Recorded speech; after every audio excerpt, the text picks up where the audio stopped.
It'll take me just a second, and then we'll get started, okay?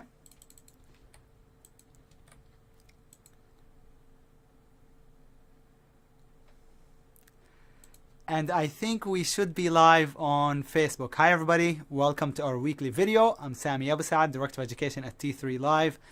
We're gonna do what we always do, which is go over the market and go over some swing ideas for next week. Before we start, of course, a standard required disclaimer to let you know that trading is risky and that whatever we discuss is for educational purposes only. Also, while you're at it, if you'd like to get a copy of my free ebook, link for that is in the description. You can download an amazing ebook for free. Link for it is in the description. But without further ado, let's go ahead and get started, and let's take a look at the charts, let's take a look at the market and see what we can find. If you find benefit in today's video, I'd really appreciate it if you hit the like button for the YouTube algorithm. So the market on Friday had a little bit of a red bar. It actually ended up flat on the day. Well, the futures moved up after the close, so pretty much flat on the day. It attempted to roll over on the hourly chart, as you can see, and then right at the end of the day, the buyers showed up, forced prices higher, and then the 20 or price reclaimed that rising 20 on the hourly. So if we had closed weak, then I would have said, okay, let's look for a pullback to the next support area, which is that congestion area between 303 to 305, let's just say, okay? But we actually closed strong and above the 20 on the hourly, so it's anybody's guess. So here's what I would say for Monday.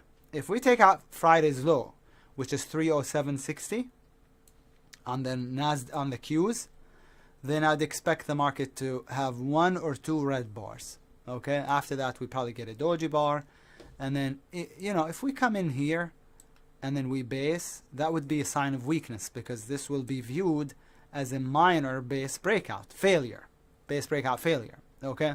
And then the other thing is, in an uptrend, you're supposed to make significantly higher highs, significantly higher lows, okay? Like so.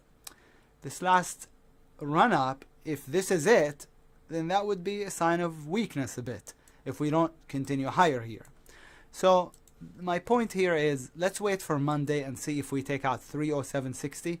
If we do, then I'd expect at least 1 or 2 red bars, and then we'll see what kind of a reaction we get at or near that rising 20 MA on the daily chart.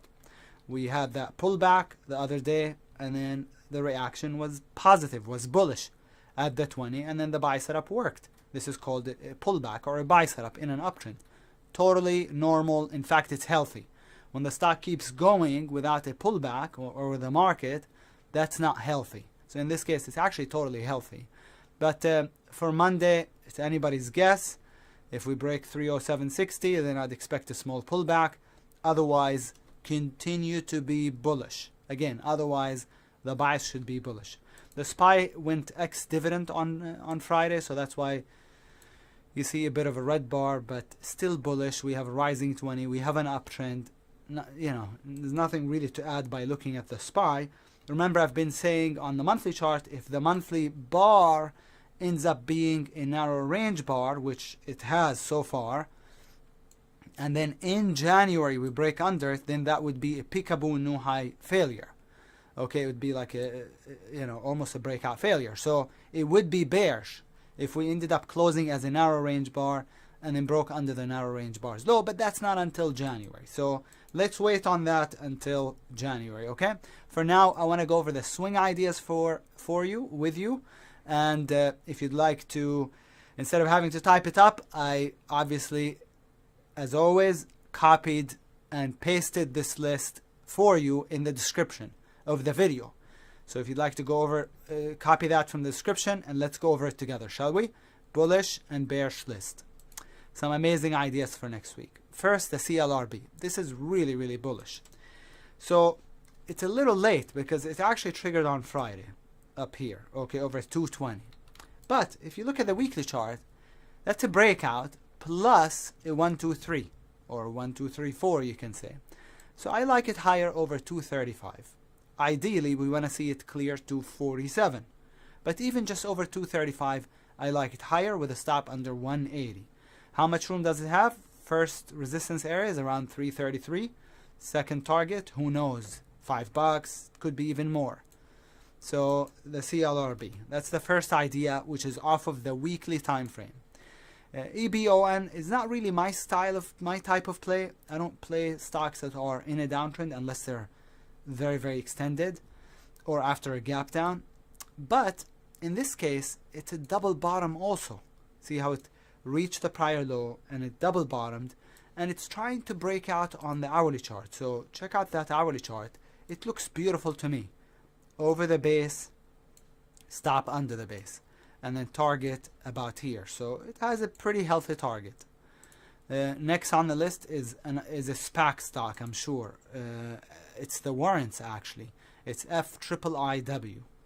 Okay, it's a daily buy setup. It's deep pullback for sure, but look at the hourly chart. See that base? So it's a base breakout on the hourly chart. So over the base long, stop under it.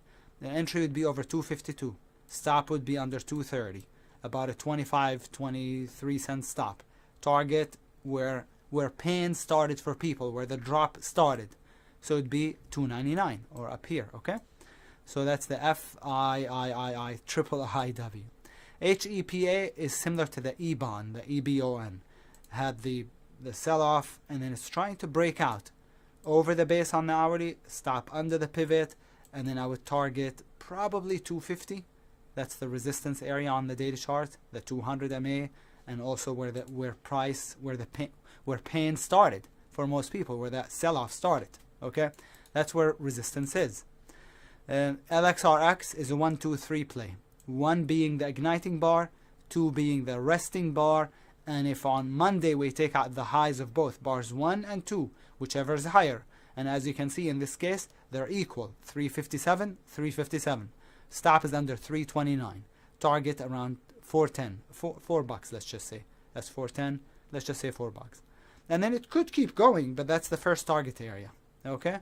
And I'm looking at it on the weekly, the monthly. Looks okay. It's not my favorite, but looks okay. If you're in the strategic swing trader, if you're a subscriber to my newsletter, feel free to log on to your T3 Live account, and you can already take a peek at the newsletter that will go out Monday at 8 o'clock East Coast time. So if you'd like to see which plays I am going to be taking myself, take a look at the newsletter that's already completed and ready to go for publication, for distribution on Monday. The PBYI is a long-term idea. When a stock collapses, okay, most of them do after a while. So this is the 4-stage cycle, by the way. The uptrend, right? First the sideways trend, the base sideways, and then the uptrend, the sideways at the top, and then the collapse. When they start to print these narrow range bars, that's indicative of a bottom. Okay, we've seen it in gold, not in gold, probably in gold too, but in oil, a lot of these stocks printed narrow range bars and started breaking out, and I'm seeing it now on the PBYI. I like it when the 20 period moving average comes from underneath price and lifts it, so to speak. So in this case, it isn't. It's not underneath price, but I still like it, and I think it's worth a shot. I wish the daily wasn't as sloppy, meaning look at all these tails. 20 on the daily is not below price, it's kind of above it or going through it.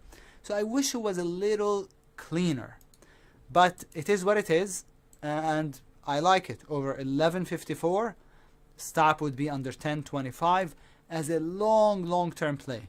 This is not a swing trade. If it was, I wouldn't play it because it's too sloppy, too messy. But I like it as a longer term play. Okay? SNOA gapped up already on Friday. Pretty big gap. So there was no way to get in it, or to be in it from the day before. And now it looks good on the hourly chart. So if it clears 920, I like it higher with a stop under 845. Basically over the SPAR's high, stop under the low. And then it has plenty of room to $14. I don't think when a stock collapses like this, it doesn't go all the way back up right away. It doesn't usually. So I would just target here, that for target 1. And then target 2, maybe around $12. Okay? That's the SNOA.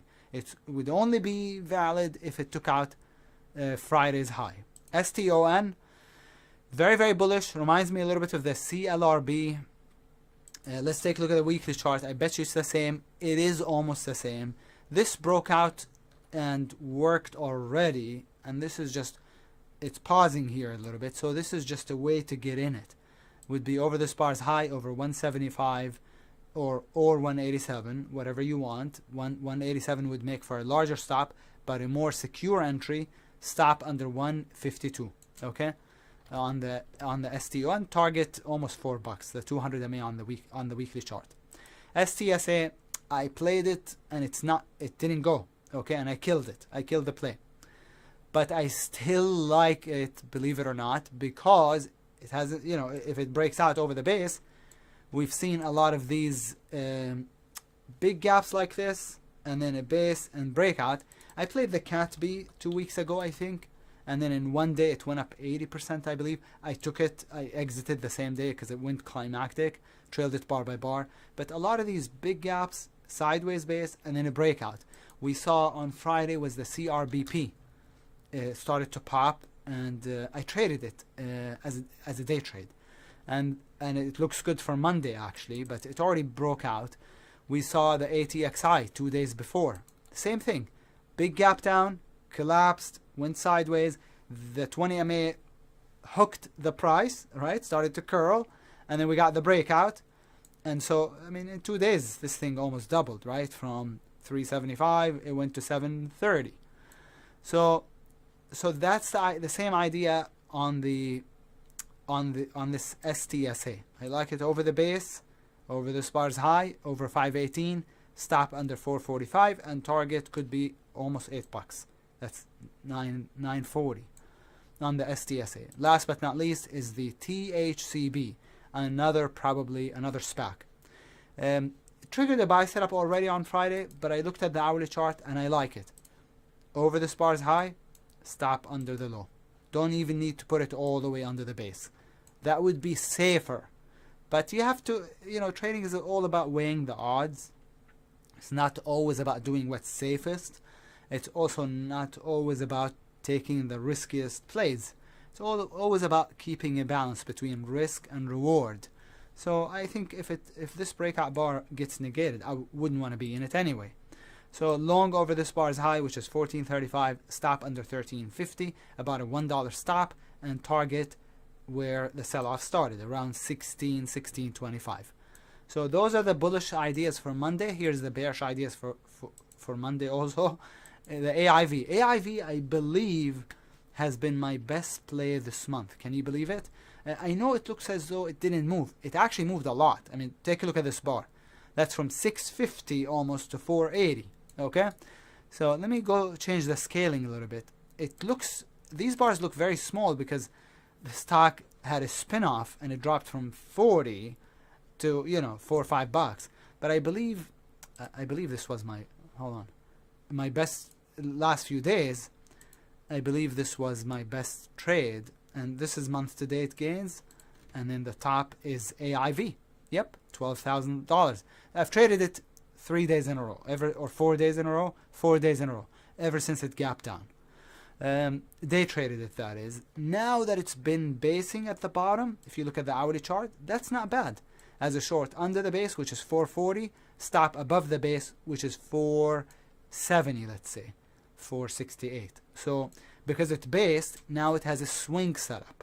So I like it. I like the AIV short. ENPH is not a true climactic because we don't have this kind of a move. You see this? That's a much better climactic short.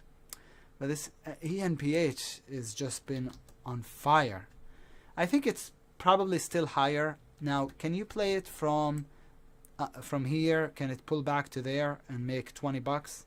So under 163, stop over 169.67, target around 140. Sure. That would be a $23 drop.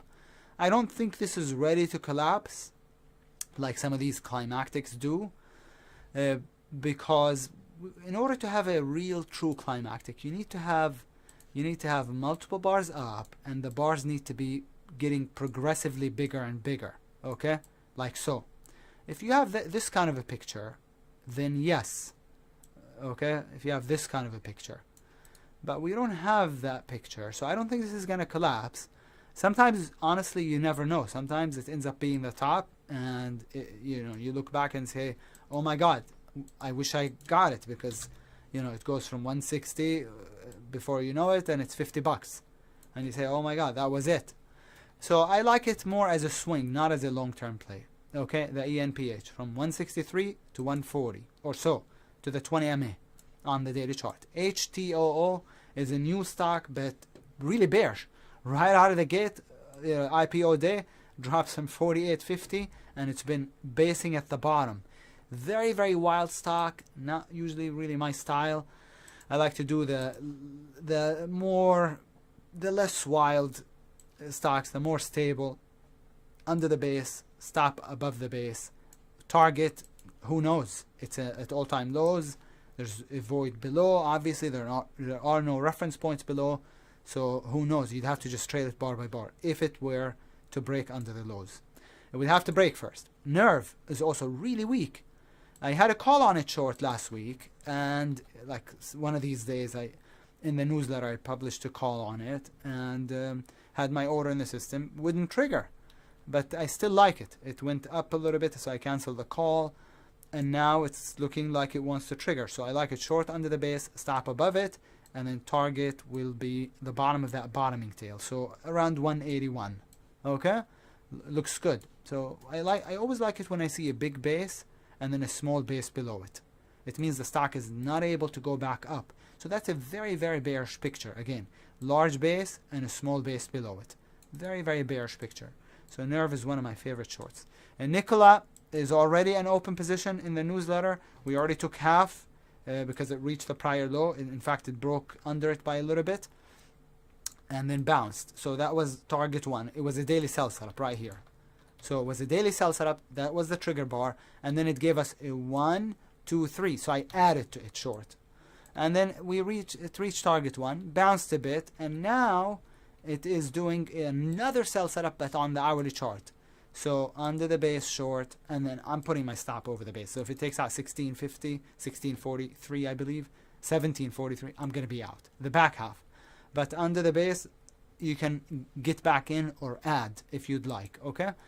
That's the NKLA. And last but not least, the Redfin. Amazing, amazing move. It doubled pretty much, I think, from 40, to 80 in the last few weeks, 3 weeks. And now look, we got the volume bar. This is a spike in volume, wonderful. We didn't get a wide range bar. So it's not exactly picture perfect. If we had gotten just a slightly bigger bar this day, slightly bigger bar like this, would have been perfect.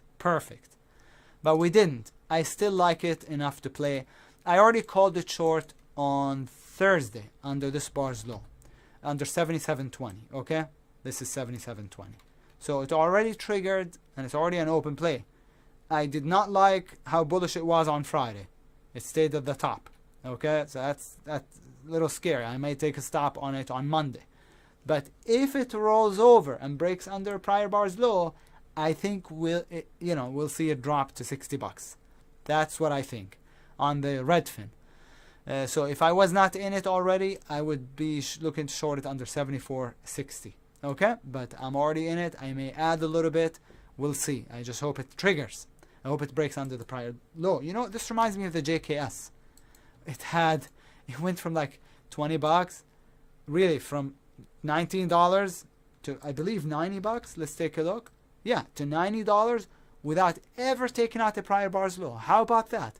Which is why I like the bar by bar trail. Meaning, what's a bar by bar trail? Meaning, if the stock gets going, prints 2 green bars in a row in your favor, go bar by bar. Because this way you can just keep raising the stop. You don't have to worry about taking it. The only exception is when you get a wide range bar. Okay, remember the CRSR a few weeks ago? That was a pretty great play in the newsletter. Bar by bar until you get the wide range bar. Then if you continue to do it bar by bar, you can. But you see how much you give back? You give back a lot. So when I get a wide range bar on the daily chart, I go to the hourly chart and I try to get out bar by bar on the hourly. Does that make sense? But the truth is, just going bar by bar, you still, you know, if I had kept the stop here rather than got out at the top, I still would have captured a lot, like 85% of the move, 80% of the move. But again, when you get a wide range bar, you can actually switch to the smaller time frame, which in our case, the hourly chart. Well, I hope you enjoyed today's video, and as I said, if you have, please hit that like button. I'd appreciate it. If you have any questions, reach out to us at info@t3live.com. Again, info@t3live.com. I want to say have a great rest of the weekend and happy holidays. This has been a weird year. In one way, been a good year trading wise, pretty good. In another way, you know, the loss of life is disheartening, and all the stuff that's related to the pandemic. But I hope you are safe and well, and I hope you have a great holiday season. I will talk to you soon. Take care, everybody. Ciao.